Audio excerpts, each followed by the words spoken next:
and welcome back for the second episode of this return to Toruń, my solo trip from Warsaw to Toruń. Today is super exciting because instead of just standing out in front of Mikołaj Copernicus's house, I am finally going in and being able to take my sweet time to enjoy every possible thing that this museum has to offer. And I'm hoping that it will really encourage you to come to Poland, to come and check it out for yourself. Toruń is really set up very nicely for guests, and there's so many things to see, like I mentioned before. And of course, there's gingerbread shops all over the place where you can go and have yourself a lovely fresh gingerbread immediately after you're done. And I think that's very, very good investment of your travel time. So without further ado, let's take the short walk from the flat that I'm staying in the Stare Miasto and head to Copernicus's house.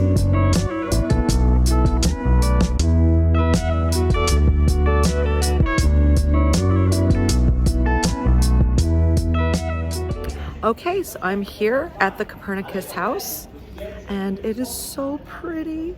I really like coming here and I'm really excited to show you inside. So let's go. And first we're going to start with going to see a 4D film. It's in Polish, but I just still want to kind of check it out experience wise and see how it goes. And then I'll tour the entire exhibition, and then I'll be ready to head back to my flat and close things up. So here we go. So the 4D experience, it's about 22 zlotys. Like I said, it's only in Polish. It has these seats that move around and stuff as the movie goes. You learn about the history of Toruń and also the history of Mikołaj Copernicus. It's not Disneyland by any means. Yeah, you get these 3D glasses and those are pretty cool. And I would recommend it, even if you don't speak Polish. With the film being over, it's time to go into the exhibition.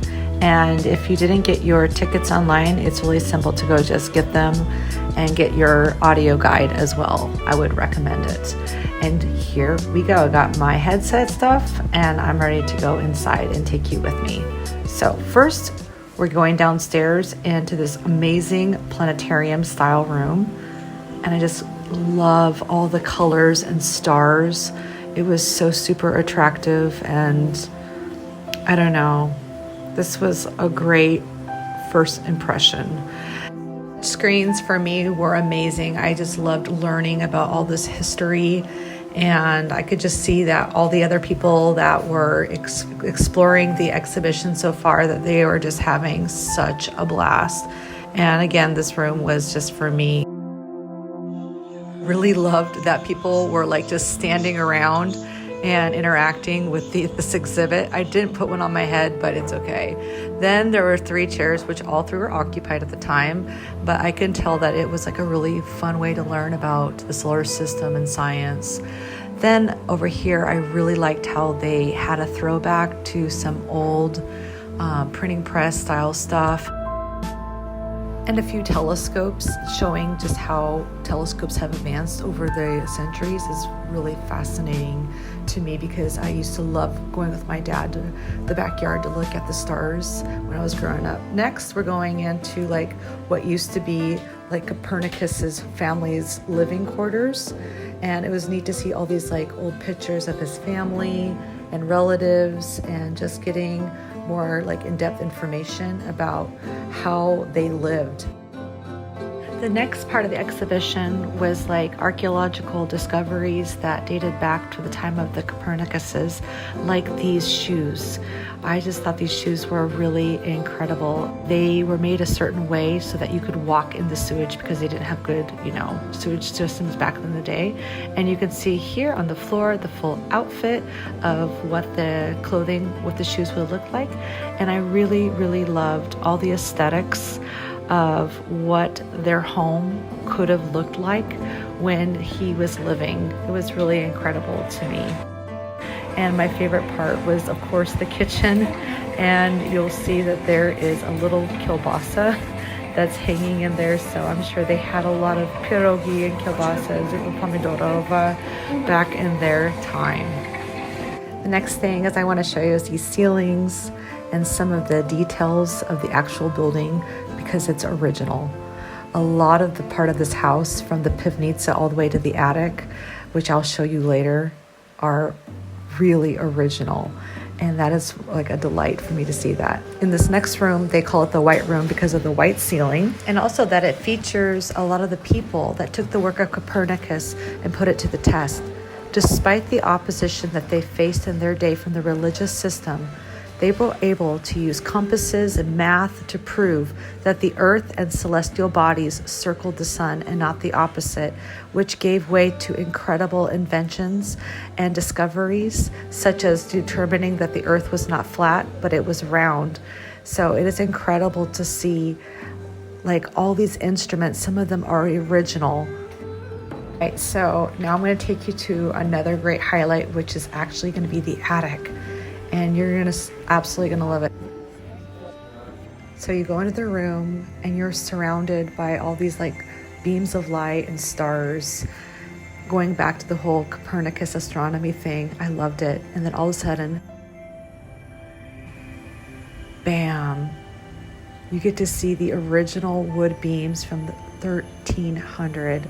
And they know exactly about when these beams were cut and placed in this house. So it's, for me, a huge highlight when you come to visit. Entering into this last part of the exhibition, you'll see a beautifully designed room depicting the many interests that Nicolaus Copernicus had besides astronomy. He was a true Renaissance man who did not only focus in on math or science, but like many of his counterparts, he was involved in the studies of medicines, anatomy, and economy, which included minting coins. Like he really was very much involved in that, making sure that it was a pure process to eliminate corruption. I was very impressed. What's the big takeaway after visiting this exhibition? For me, I saw a well-educated man who was deeply devoted to God, but at the same time, he opened himself up to discovery of truth in practical ways, questions about astronomy, health, mathematics, and using these tools to sift out corruption and lies. For this, he was greatly opposed, even persecuted. For others, he was a hero because of his courageous soul, which took big steps to bring truth to the masses in the name of progressing the sciences during the Renaissance and well beyond the Renaissance. With any story, there comes an ending, and it just shows some beautiful paintings of the last moments of Copernicus. Well, I'm going to go ahead and wrap up this vlog.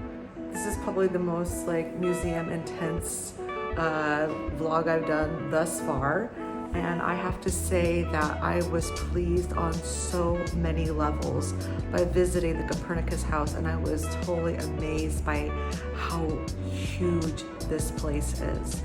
And I know that if you come here, you will definitely not be disappointed. So let me go ahead and exit the museum, and then we will just kind of wrap up some thoughts and then head back to Warsaw. So come on, let's go.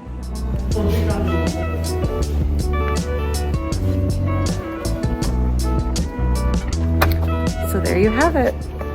There's the Copernicus house. And I'm so super glad that I came. So like I said, I'm ending this vlog, heading back to Warsaw. Thank you very, very much for watching. Don't forget to hit that subscribe button. Even though it's old school, click and follow all the great adventures that are taking place here in Poland, as I'm showing you all the little hidden gems and even experiencing all the touristy things for you in advance and giving you my honest recommendations. So now for me, it's time to go get some kierniki, and I'll see you later. Dziękuję I do widzenia.